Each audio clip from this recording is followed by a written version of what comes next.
Did you know that small changes to your morning can bring more peace and better energy? It sounds simple. But after retirement, many people unknowingly fall into habits that invite chaos instead of calm. Rushing through the morning, waking up in a panic, ignoring what their body truly needs. And over time, those patterns don't just stress your mind, they quietly wear down your health. This video is for those of us between 60 and 80 who want to reclaim a sense of peace. Not through big overhauls or fancy routines, but through small, science-backed morning habits anyone can start right at home. We'll go through 6 simple but powerful habits that can help reduce joint pain, improve heart health, bring you that quiet steadiness we all long for in this stage of life.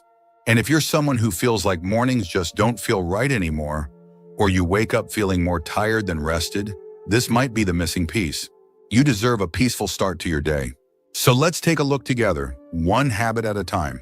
Habit 1, gentle wake up without screens. The way you wake up sets the emotional tone for your entire day. And yet many older adults open their eyes and immediately reach for their phones, turn on the TV, or check messages. What that does is flood the brain with information before it has a chance to stabilize. And for people over 70, that jolt can be more harmful than helpful. You might think it's harmless, but studies show that exposing yourself to digital light and information too quickly after waking can trigger your stress hormones, raise your blood pressure, and increase joint inflammation throughout the day. Your body hasn't even gotten a chance to stretch, and it's already reacting as if it's under attack. Instead, aim to stay away from all screens for the first 30 minutes after waking. This gives your nervous system a chance to fully transition from rest into alertness without chaos. During that window, focus on reconnecting with your breath, your thoughts, or simply observing the morning light in your room. That moment of pause doesn't just feel peaceful, it actually protects your heart and joints from early morning inflammation spikes. A man named Robert, 78 years old, used to start each morning scrolling through news headlines. He thought he was staying informed, but he told me that his hands always felt stiff afterward, and he'd start the day anxious. After swapping that habit for 20 minutes of quiet sitting and stretching, he noticed not only calmer mornings, but significantly less swelling in his knees. He didn't change his diet or medications, just how he greeted the day. We often underestimate the emotional power of a quiet morning, but your body remembers what your mind rushes past. By waking gently without screens, you're giving yourself a fighting chance for a peaceful, healthy day ahead. Habit 2, a warm glass of water before anything else. Before coffee, before breakfast, before any medications, there's one habit that can quietly transform the way your body feels and functions after 70. Drinking a warm glass of water first thing in the morning. Not cold, not ice-filled, just a simple warm glass of water. It sounds almost too easy. But for older adults, this small act is a powerful reset button for both the digestive and circulatory systems. After a night of rest, your body is naturally dehydrated, and that lack of water thickens your blood, slows down bowel movement, and makes joints feel stiff. Starting the day without hydrating first is like trying to drive a car. On a cold winter morning without warming up the engine, everything drags. Warm water in particular encourages your body to relax. It stimulates the vagus nerve, supports bowel function, and can even ease joint pain by loosening the connective tissues that get tight overnight. Cold water, on the other hand, can shock the digestive system and tighten everything up. That's the last thing you want after 70. Eleanor, 81, used to feel sluggish every morning. Her knees felt locked, and she'd rely on coffee just to feel human. But when her doctor suggested she try starting each morning with a full glass of warm water before anything else, she gave it a go. 2 weeks later, she noticed she was going to the bathroom more easily. Her hands weren't as puffy, and she felt clearer-headed without needing an extra cup of coffee. That's the power of warmth and hydration working together. For so many older adults, dehydration goes unnoticed. But the symptoms show up: constipation, fatigue, brain fog, stiff joints. And often we blame those symptoms on aging when it's really a lack of hydration right from the start of the day. If you're still watching this video and finding these insights valuable, please comment number 2 below to let me know you're here. And if you haven't subscribed yet, I recommend you subscribe and turn on the bell so you don't miss any videos. Your support helps us continue creating good content to inform and inspire you. Now, let's move forward. Habit 3, a quiet moment with yourself before the world enters. One of the most overlooked yet powerful habits after 70 is this: giving yourself at least 5 minutes in the morning where you sit quietly alone with no television, no phone, No other people and no agenda. Just you, your breath, and the silence. This might sound odd at first. After all, many of us grew up in busy households, where silence was rare and even uncomfortable. But after a certain age, peace becomes something you must actively protect. And it starts by carving out even a small space each morning to check in with yourself. When you wake up, your brain is in a unique state, still holding on to pieces of sleep, but slowly transitioning to the demands of the day. If you immediately jump into news, conversations, or a phone screen, your nervous system gets thrown into alert mode. Stress chemicals rise, your thoughts race, and that calm energy that could have set the tone for your whole day is lost in the first few minutes. This 5-minute habit isn't meditation in the formal sense. You don't need to sit cross-legged or chant. You can just sit at the edge of your bed or in your favorite chair by the window and breathe. You can close your eyes or keep them open and watch the sun touch the wall. The key is this: you are with yourself and no one else. You're not trying to fix anything, plan anything, or be anyone. Walter, 76, used to wake up and immediately turn on the news. Within minutes, he felt his heart beating faster and his mood darken. He didn't even notice it at first. It was just habit.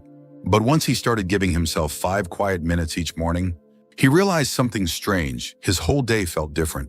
He was calmer, more thoughtful, and the stress he usually carried in his chest took a step back. This isn't just about calm. It's about self-respect. When you give yourself a moment before the world asks anything of you, you're reminding yourself that your peace matters, that your thoughts, your feelings, your state of mind deserve attention before the noise begins. And over time, that habit builds something deep inner stability, the kind that doesn't shake when a phone call brings bad news or when a memory makes your heart ache. You become someone who's already rooted each morning, so the winds of the day don't knock you down so easily. Most people fill their mornings with noise because they're avoiding themselves. But the wise know that meeting yourself in the morning is one of the strongest foundations for a peaceful life. Habit 4, a thoughtful walk, not just a physical one. Too many people think of walking after 70 as just exercise, something to keep your legs moving or to keep the doctor off your back. But there's a deeper way to walk, and it has less to do with your steps and more to do with your mind. A thoughtful walk is a quiet, purposeful stroll where you allow yourself to notice your surroundings, check in with your emotions, and let your thoughts breathe. You don't bring your phone. You don't rush. You don't count steps. You walk as if you're in conversation with the world around you and with yourself. Here's the problem: when most people go walking, they bring their stress with them. They use that time to rehash old arguments, worry about money, or think about what's next. And while the body is moving, the mind is trapped. But when you turn your walk into a habit of mental clarity, something shifts. Carol, 71, started walking alone after breakfast each day, not with a podcast or with neighbors, but just by herself. At first, it felt strange. She felt the urge to call someone or to hurry back and get things done. But slowly, she noticed her mind softening. Her thoughts slowed. And without trying to, she began to feel more gratitude for things she'd long ignored: the way the morning light hit the trees, the sound of birds she used to tune out, the feel of her own breath moving with her pace. Science backs this too.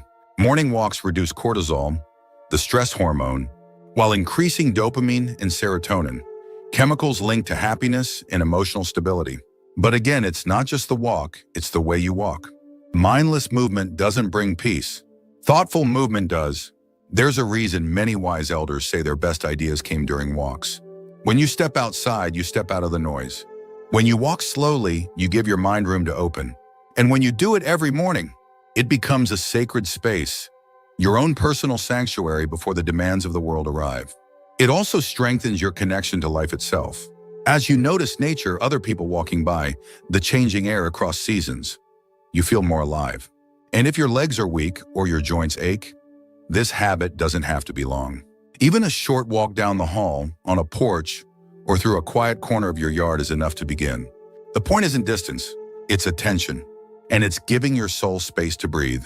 If you're still watching this video and finding these insights valuable, please comment number 4 below to let me know you're here.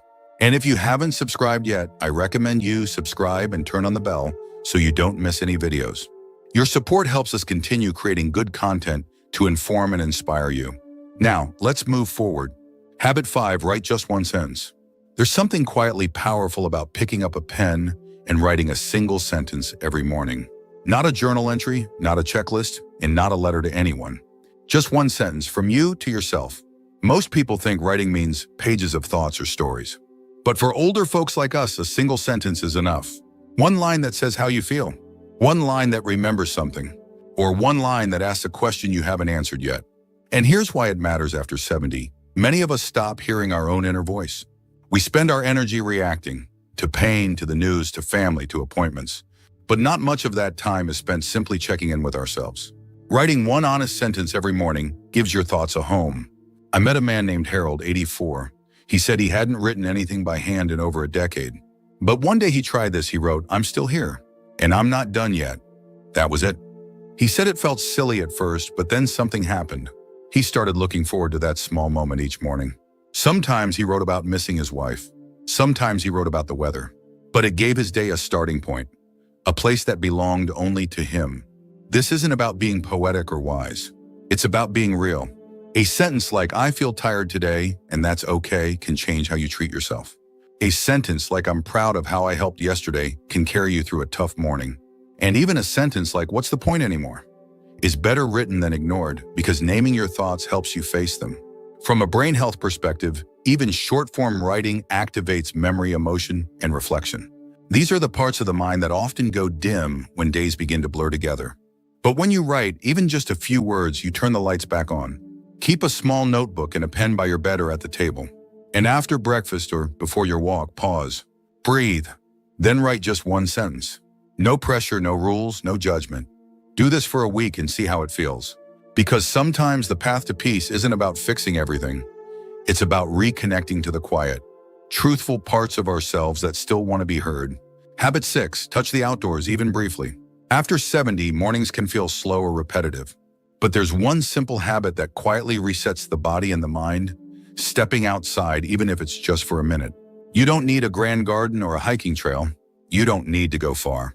Just open the door, feel the air on your skin, and let your feet meet the ground. It could be your porch, your driveway, or the small patch of earth outside your apartment.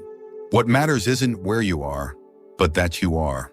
You see, many older adults unintentionally slip into what I call indoor living. The thermostat, the artificial lights, the soft chairs, they become the boundaries of our world.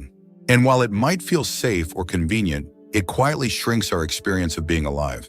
When you step outside, something ancient in your body wakes up. The light, especially early morning sunlight, tells your brain it's time to reset your internal clock. Your heart rate finds a new rhythm. And most of all, your nervous system calms down. There's actually a term for this: grounding. It's what happens when your skin touches natural surfaces, like soil, wood, stone, or grass. Some researchers say it reduces inflammation. Others say it helps with sleep. But most importantly, it reminds your body that you're part of something bigger than your furniture. A woman named Carol, 79, shared this with me.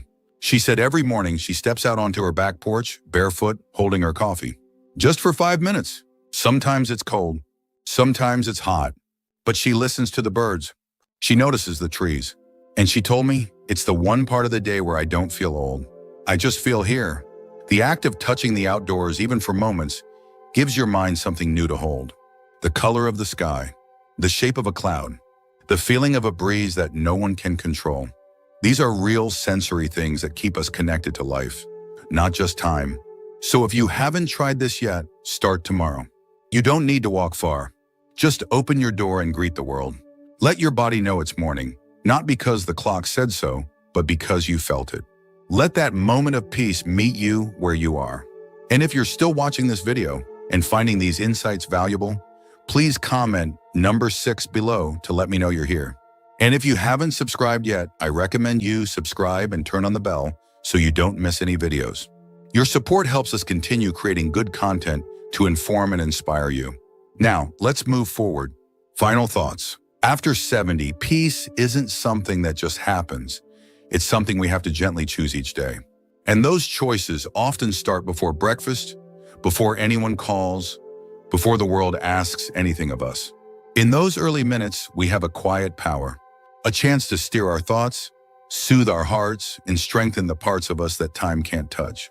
The habits we share today may seem simple, too simple maybe, but that's the beauty of them.